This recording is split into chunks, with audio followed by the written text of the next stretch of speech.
Hi guys, and welcome back to Think Student. Today we're going to be looking at how many hours a day should you revise for your A-levels. Managing your time appropriately is key to doing well in your A-level courses, and that's exactly what we'll cover in this video. As always, if you'd like to check out the article version of this video or any of the other articles and videos mentioned, you can find links to them in the description below. If you also have any questions you may need answering, please feel free to pop them in the comment section of any of our videos or articles, and we'll try to get back to you as soon as we can. Our first point is how many hours of daily A-level revision is too much. You may be attempting to cram in time for your exam tomorrow, but there is a point to which continuing revising may actually decrease your knowledge. Anything above 4 hours a day will begin to strain your mental capacity and therefore decrease your concentration, so the more you work after this point, the less productive you'll be. Your decrease in concentration will mean you won't be able to pay attention as well, and so little to nothing you practice will stick into your memory, meaning wasted effort by you.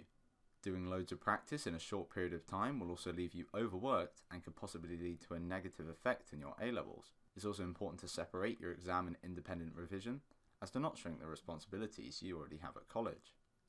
And number 2, we have how many hours of daily A-level revision is too little.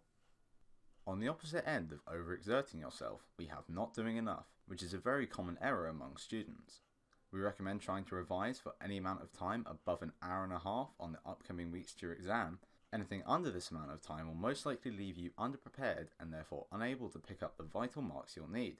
We're sure you already know how much harder A-levels are compared to your GCSEs, so you should really have your revision things sorted, as you'll need to put in far more work than you did back then. The main culprit for not revising enough is procrastination. We all do it from time to time, and some more than others, but be careful, as procrastination will inevitably lead to large gaps in your knowledge and an overall poor understanding of exam techniques. We rank exam technique very highly, almost as important as learning the content itself, so be sure to practice it, as it can make or break your grade. If you haven't gotten your revision sorted just yet, setting up a revision timetable could really be of use, and if you'd like to learn how to do that, you can find links to one of our articles which describes exactly how to make one in the description down below. And number 3, we have, does the amount of revision you need to do per day depend on the A-level? A key factor in determining how much you should spend revising for your course is the total volume of the content contained in the A-level. A-levels can vary quite drastically in the amount of knowledge required to get through the course, and the ones at the higher end will need more time dedicated to them. The amount of study time will also depend on how good you are at the subject.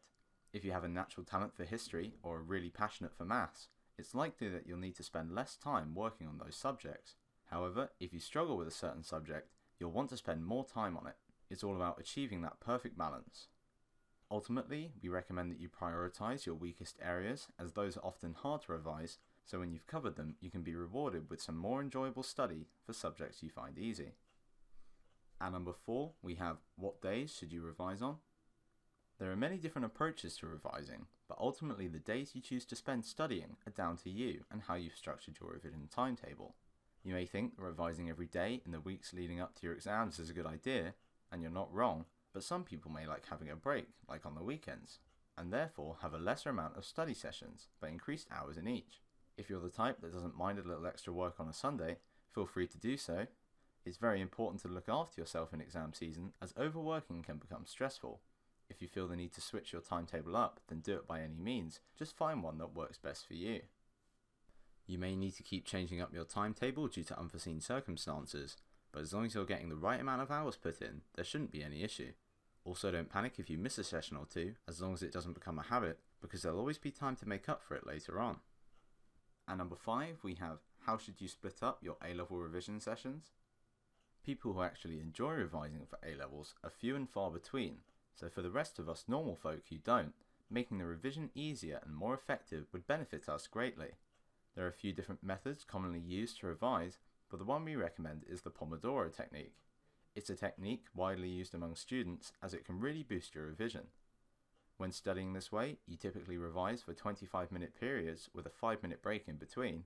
This way of working maximizes your efficiency and productivity, leading to less wasted time. The short breaks are vital to give your brain a chance to rest, increasing your motivation and therefore making it easier to keep revising. Overall, this will result in more of the content actually staying in your memory, meaning you'll be able to get more of those crucial marks when the time comes. And number 6, we have, How should you revise for your A-levels?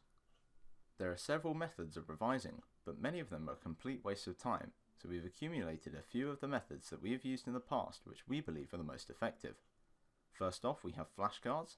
These are one of the most useful ways to revise for any exam, not just an A-level one, as they're easy to set up and use.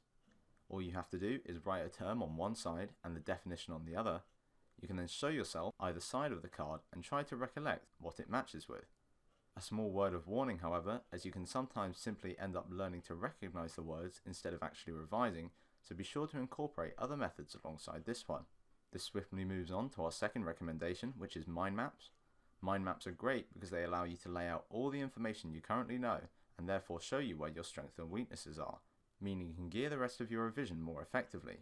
We have an article for each of these methods of revision respectively, so if you'd like to learn how to make these in more detail, you can find links to them in the description down below. And number 7, we have, when should you start revising for your A-levels?